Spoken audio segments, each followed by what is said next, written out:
Hello friends, welcome to smile to paramedical channel. Friends, ಈಗಾಗಲೇ GNM nursing board ವತಿಯಿಂದ arts, commerce ಮತ್ತು science ಆಗಿರುವಂಥ PUC total complete ಆಗಿರುವಂಥ ವಿದ್ಯಾರ್ಥಿಗಳಿಗೆ GNM ನರ್ಸಿಂಗ್ 2026ನೇ ಸಾಲಿನಲ್ಲಿ ಆನ್ಲೈನ್ ಅರ್ಜಿಗಳನ್ನು ಆಲ್ರೆಡಿ ಕರೆದಿದ್ದಾರೆ.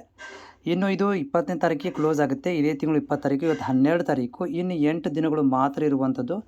ಯಾರೆಲ್ಲ ಅಭ್ಯರ್ಥಿಗಳು ಇನ್ನೂವರೆಗೆ ಅಪ್ಲಿಕೇಶನ್ ಹಾಕಿಲ್ಲ, ಇದನ್ನು ಮಿಸ್ ಮಾಡ್ಕೊಳಕ್ಕೆ ಹೋಗ್ಬೇಡ್ರಿ. ಯಾಕಂದರೆ 2026ನೇ ಸಾಲಿನಲ್ಲಿ ಏನು ಮಾಡಿದ್ದಾರೆ ಅಂದರೆ ಮತ್ತೊಮ್ಮೆ ಅರ್ಜಿಗಳನ್ನು ಅಂದರೆ GNM ನರ್ಸಿಂಗ್ ಕೋರ್ಸನ್ನು ರನ್ನಿಂಗ್ ಇಟ್ಟಿದ್ದಾರೆ. GNM ನರ್ಸಿಂಗ್ ಕೋರ್ಸ್ಗಳನ್ನು ಮಾಡಲಿಕ್ಕೆ ಅನುಮತಿಯನ್ನು ತೊಗೊಂಡಿರುವಂಥದ್ದು. 2027 ಸಾಲಿನಲ್ಲಿ ಏನಾಗುತ್ತೆ ಅಂತ ಗೊತ್ತಿಲ್ಲ. ಬಟ್ ಸದ್ಯಕ್ಕೆ ಆರ್ಟ್ಸ್, ಕಾಮರ್ಸ್, ಸೈನ್ಸ್ ವಿದ್ಯಾರ್ಥಿಗಳಿಗೂ ಒಂದು ಸುವರ್ಣಾವಕಾಶ. ಸ್ಪೆಷಲಿ ಆರ್ಟ್ಸ್ ಮತ್ತು ಕಾಮರ್ಸ್ ವಿದ್ಯಾರ್ಥಿಗಳಿಗೆ ಏನಂದರೆ ಮೆಡಿಕಲ್ ಫೀಲ್ಡ್ ಒಳಗಡೆ ಬರಲಿಕ್ಕೆ ಒಂದು ಒಳ್ಳೆಯ ಚಾನ್ಸ್ ಇದು. GNM ನರ್ಸಿಂಗನ್ನು ಮಾಡಿಕೊಂಡು ಮುಂದೆ ನೀವು BS ನರ್ಸಿಂಗನ್ನು ಮಾಡ್ಕೊಳ್ಬೋದು.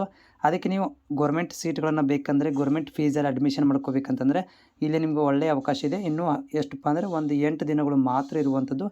ಬೇಗ ಅರ್ಜಿಗಳನ್ನು ಸಲ್ಲಿಸಿರಿ. ಜೊತೆಗೆ ಅರ್ಜಿಗಳನ್ನು ಯಾವ ರೀತಿಯಾಗಿ ಸಲ್ಲಿಸಬೇಕು ಅನ್ನೋದನ್ನು ಕೂಡ ನಾನು ಒಂದು ವಿಡಿಯೋ ಕೂಡ ಮಾಡಿದ್ದೇನೆ. ಮೊಬೈಲ್ ಮುಖಾಂತರ ಅರ್ಜಿಗಳನ್ನು ಸಲ್ಲಿಸಲಿಕ್ಕೆ. ಅದರ ಜೊತೆಗೆ ಏನಂತಂದರೆ ಅದಕ್ಕೆ ಬೇಕಾಗಿರುವಂಥ ಡಾಕ್ಯುಮೆಂಟ್ಗಳನ್ನು ಕೂಡ ನಾನು ಅಪ್ಡೇಟ್ ಮಾಡಿದ್ದೇನೆ. ಹಿಂದಿನ ವಿಡಿಯೋಗಳನ್ನು ಕೂಡ ನೋಡ್ಕೊಳ್ಬೋದು. ಇಲ್ಲ ನಿಮ್ಗೆ ಗೊತ್ತಾಗ್ತಿಲ್ಲ ಅಂದರೆ ನೀವು ಚಾನಲ್ ಸಬ್ಸ್ಕ್ರೈಬ್ ಮಾಡಿಕೊಂಡು ಕಾಮೆಂಟ್ಸನ್ನು ಶೇರ್ ಮಾಡಿರಿ. ನಾನು ಪಕ್ಕ ನಿಮಗೆ ಮಾಹಿತಿಯನ್ನು ಕೊಡ್ತೇನೆ.